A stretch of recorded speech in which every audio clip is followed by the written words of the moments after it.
حمدا ومصليا ومصليا أما بعد أعوذ بالله من الشيطان الرجيم بسم الله الرحمن الرحيم وأما من بخل واستغنى وكذب بالحسنى صدق الله العظيم اللهم صل على سيدنا ومولانا محمد وعلى آلہ واصحابہ وبارک وسلم۔ حمد و ثنا کے بعد نبی کریم صاحب اللہ نور مجسم صلی اللہ علیہ وآلہ وسلم کی بارگاہ میں صلاۃ و سلام کا نذرانہ بھیجنے کے بعد آج جو میرا درس ہے، جس موضوع پر میں نے گفتگو کرنی ہے، وہ ہے بخل کا بیان۔ بخل کیا ہے، یعنی اس کا لغوی معنی کیا ہے؟ بخل کا معنی لالچ کو بھی بخل کہتے ہیں، طمع کو بھی بخل کہتے ہیں، حرص، کنجوسی، تنگ دستی یا تنگ دلی، ان سب کو بخل کہتے ہیں۔ بخل کی ممانعت کے حوالے سے قرآن پاک کی بھی آیات ہے اور حدیث مبارکہ بھی ہے۔ سب سے پہلے میں آپ کے سامنے قرآن پاک کی آیت آپ کی خدمت میں پیش کرتا ہوں۔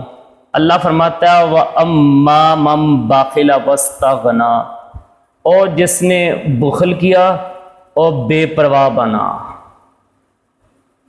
وَكَذَّبَ بِالْحُسْنَىٰ، اور سب سے اچھی بات کو جھٹلایا، وَمَا يُغْنِي عَنْهُ مَالُهُ إِذَا تَرَدَّىٰ، اور جب ہلاکت میں پڑے گا تو اس کا مال اسے کام نہ آئے گا۔ اس آیت کریمہ کے اندر جو ہمیں بتایا گیا ہے، جو ہمیں سبق ملتا ہے، وہ ہے کہ بخل کے حوالے سے کہ اللہ فرماتا ہے لوگوں بخل نہ کرو، لالچ نہ کرو۔ فرمایا اگر تو تمہارے سامنے کوئی میرا فرمان ہے، میرے نبی کا فرمان ہے، اس کو جھٹلاؤ نہ۔ تو پھر تیسری بات یہ ہے، اللہ ارشاد فرماتا ہے جو تم نے مال اکٹھا کیا ہے، دولت اکٹھی کی ہے، وہ تمہارے کام نہیں آئے گا، وہ ہلاکت تباہ ہو جائے گا۔ اگر صرف کام آئے گا وہ نیکی کام آئے گی۔ تو دوسری جگہ اللہ تعالیٰ قرآن پاک میں ارشاد فرماتا ہے اور جو اپنے نفس کے لالچ سے بچایا گیا تو وہی کامیاب ہے۔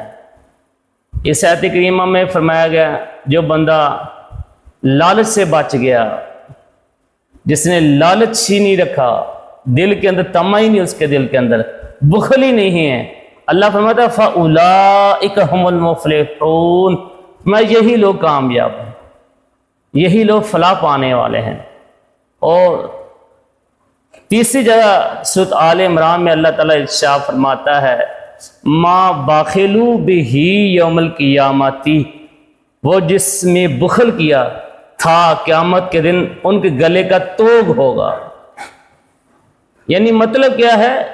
جس مال کی زکوٰۃ نہ دی جائے وہ مال صاف بن کر قیامت میں مالک کے گلے میں پڑے گا اور یہ کہہ کر اسے ڈستا جائے گا، ڈنگ مارے گا کہ میں تیرا خزانہ ہوں۔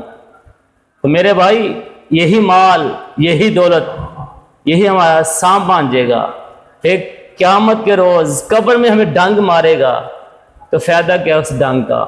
تو بہتر نہیں ہے لالچ نہ کرے، جو مال ہے وہ اللہ کی راہ میں وقف کرے۔ حدیث مبارکہ ہیں، آقا علیہ الصلوۃ والسلام نے ارشاد فرمایا کہ اللہ تعالیٰ بخیل کی زندگی اور سخی کی موت کو ناپسند فرماتا ہے۔ اللہ اکبر کبیرہ۔ مکاشفۃ القلوب کے اندر امام غزالی نے یہ روایت نقل کی ہے۔ ایک جگہ امام غزالی فرماتے ہیں کہ آقا علیہ الصلوۃ والسلام نے فرمایا اللہ نے قسم کھائی ہے کہ بخیل کو جنت میں نہیں بھیجے گا۔ استغفر اللہ۔ میرے بھائی بچیں، بخل سے بچیں، اور تیسری جگہ نبی کریم صلی اللہ علیہ وآلہ وسلم کا فرمان ہے، فرمایا بخل سے اجتناب کرو، پرہیز کرو۔ جس قوم میں بخل آ جاتا ہے وہ لوگ زکوٰۃ ادا نہیں کرتے، صلہ رحمی نہیں کرتے، نہ حق خون ریزیاں کرتے ہیں۔ اللہ اکبر کبیرہ، استغفر اللہ۔ میرے بھائی ان چیزوں سے بچیں اور بخل نہ کریں، اللہ کی راہ میں زکوٰۃ ادا کریں اور رشتہ داروں کے ساتھ اچھا سلوک رکھیں، کسی کو ناحق قتل نہ کریں۔ ایک اور حدیث مبارکہ حضرت جابر رضی اللہ تعالی عنہ سے مروی ہے، آقا علیہ الصلوۃ والسلام کا فرمان ہے، بے شک ظلم اور قیامت کے اندھیروں سے اور بخل سے بچو، کیونکہ اس نے تم سے پہلے لوگوں کو تباہ اور برباد کیا اور انہیں ایک دوسرے کا خون اور محرمات کو حلال کرنے پر آمادہ کیا ہے۔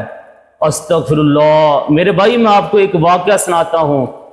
حضرت یحییٰ علیہ السلام کی شیطان سے ملاقات ہوئی تو آپ نے پوچھا تجھے کون سا آدمی پسند، کون سا ناپسند ہے؟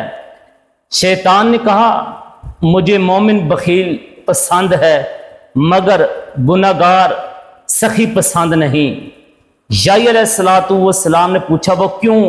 شیطان نے کہا اس لیے کہ بخیل کو تو اس کا بخل ہی لے ڈوبے گا، مگر گناہگار سخی کے بارے مجھے یہ خطرہ ہے کہ کہیں اللہ تعالیٰ اس کے گناہوں کو اس کی سخاوت کے باعث معاف نہ فرما دے۔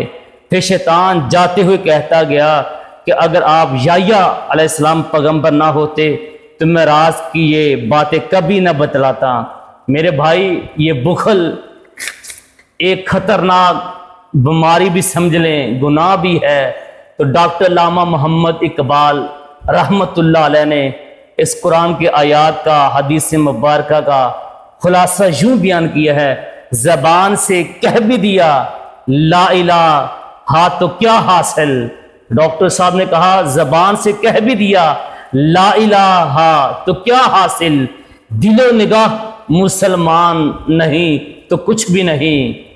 بھائی میرے دل صاف نہیں، نگاہ صاف نہیں تو مسلمانی کا فائدہ کیا ہے؟ اللہ کی بارگاہ میں دعا ہے کہ آپ کو بھی مجھے بھی بخل سے بچنے کی توفیق عطا فرمائے، آمین۔